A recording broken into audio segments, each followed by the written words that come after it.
Good afternoon on what is a damp, cloudy and potentially rainy day. It is Sunday, 17th of October, and I'm back in the reading Nook with a nice hot cup of tea. And yesterday, Saturday, the 16th of October, was Free RPG Day 2021. Now, we've not had a Free RPG Day for a couple of years because of the pandemic, but there was a huge range of titles on offer. I was able to get a couple, and I have more coming, thanks to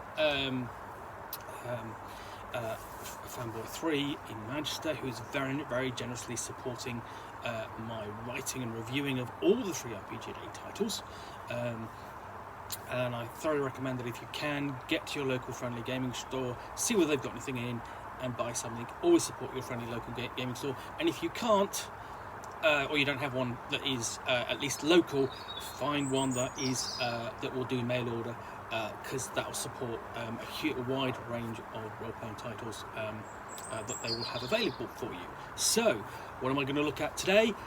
Yesterday I looked at the Star Trek Adventures Quick-Start for Free RPG Day from Modiphius Entertainment. Today I'm going to look at something completely new, in a sense. It's completely new for the 2D20 system, which is Modiphius Entertainment's house system.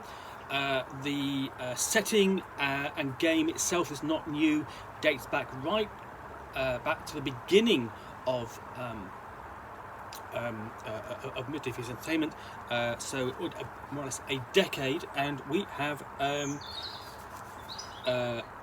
Cthulhu to basically face the Black Sun in this spine-tingling World War II adventure. A quick trip to France to discover the evil lurking in Saint-Solac. And it is essentially a quick start rules and adventure for Achtung Cthulhu. Now, Achtung Cthulhu originally came out using Call of Cthulhu 6th edition rules, and then it went to and also Savage Worlds. So it was dual static throughout, and then there was supplements for which dealt with for fate, and basically a rule system called PDQ, which was fairly popular back in the sort of like late noughties and early teens. So what is Achtung Cthulhu? Achtung Cthulhu, essentially we've got an introduction from Chris Birch, who created Achtung Cthulhu and is the head of Modiphius Entertainment. So there's an introduction that explains all about it, and essentially it's a he grew up in a diet of weird war and Sergeant Rock comics fueled by 1,000 weird battles with my airfix soldiers and tanks. And it's the idea: what if the Nazis got hold of the mythos and knowledge of the mythos and weaponized it? And it's definitely what it is definitely not is essentially the mythos influencing the Nazis to do terrible acts and commit atrocities. It's basically they're being evil already, and basically evil enough to countenance basically dealing with the mythos and bringing that to the field of battle. And so the player characters take the roles of Allied agents working to thwart their plans around the world. So they work for Section M, for the British secret agency fighting the mythos, and the Majestic for the Americans. Majestic, you're basically the crossover there, sort of like you're thinking Majestic 12 from Delta Green, but nothing quite like that. And facing them is Black Sun and Nachtwolf, the two factions, basically fielding mythos technology and magic. So we've got a discussion of those in here, and then we get into the rules. Now, the 2D20 system is fairly simple. You generally have players have attributes and skills, and you combine an attribute and a skill. Typically, the attribute is sort of like between 9 and 12, and with a skill which goes up to 5. Combine those two, and you roll under it on 2D20 to score successes. If you roll under the particular focus, so basically, which is a practical area, basically area of further knowledge. So, for example, smell and taste or tracking. Then there is opportunities to roll.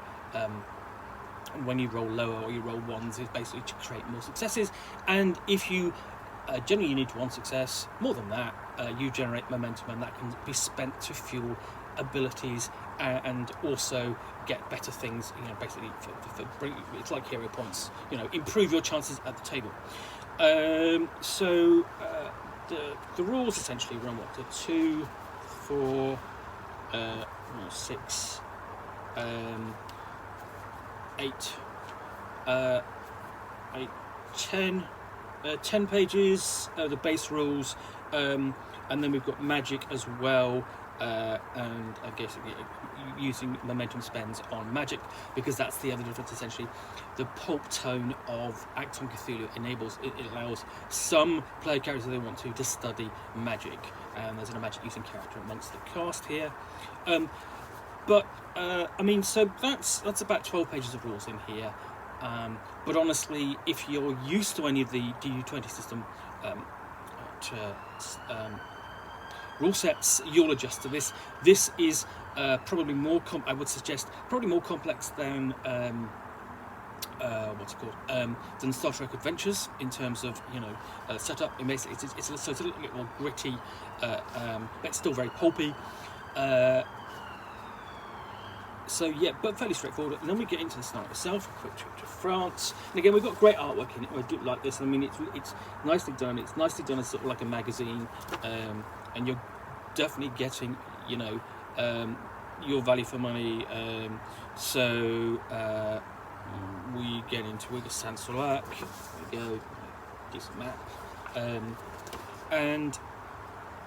So the adventure is. Page 20 through to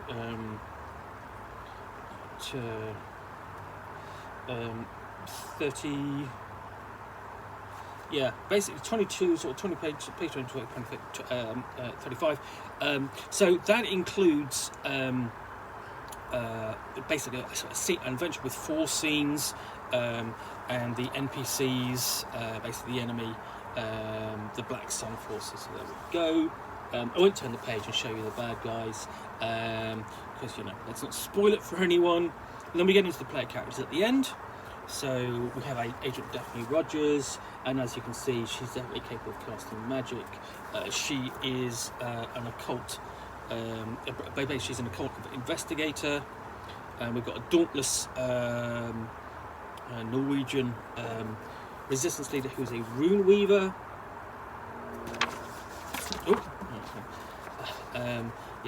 It is on slick paper, so it does slipping out of my fingers there.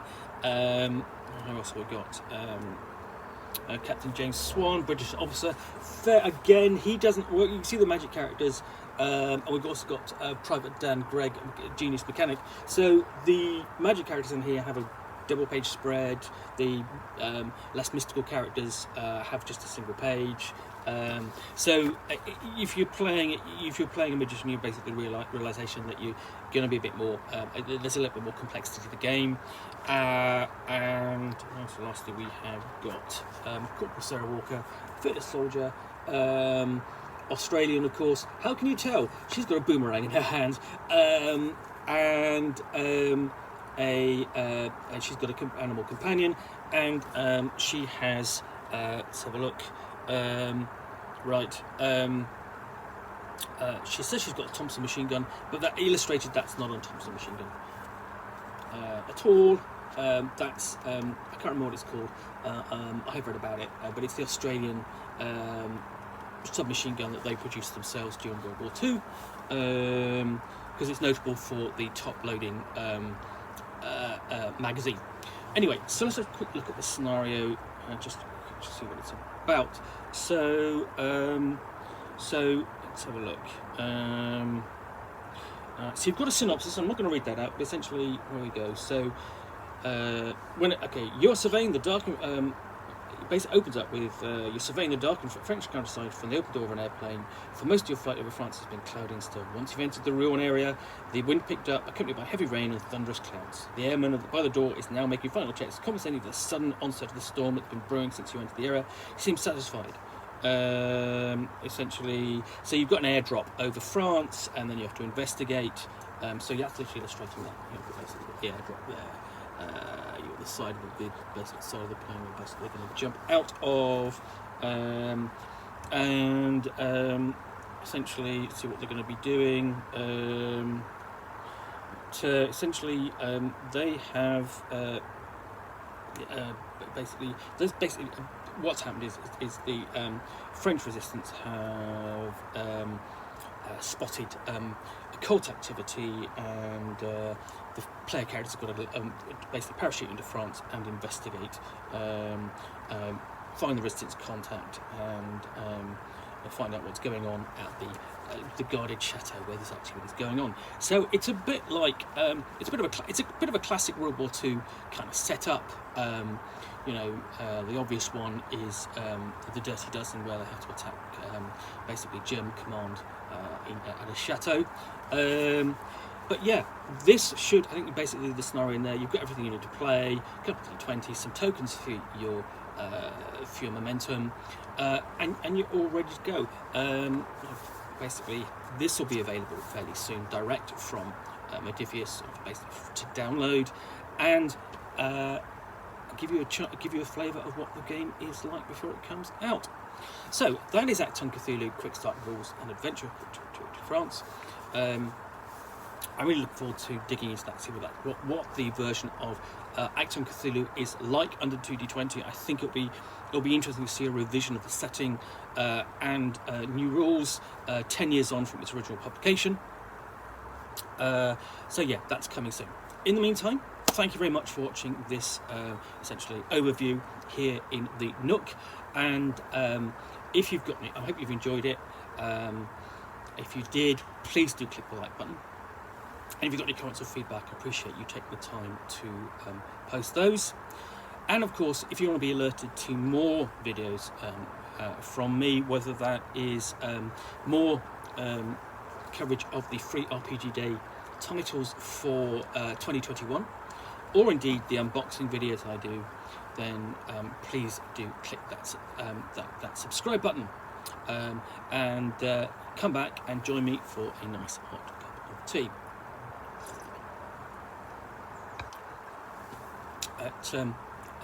And of course, lastly, thanks again for watching, and I'll be back again soon with another overview of an free RPG Day product.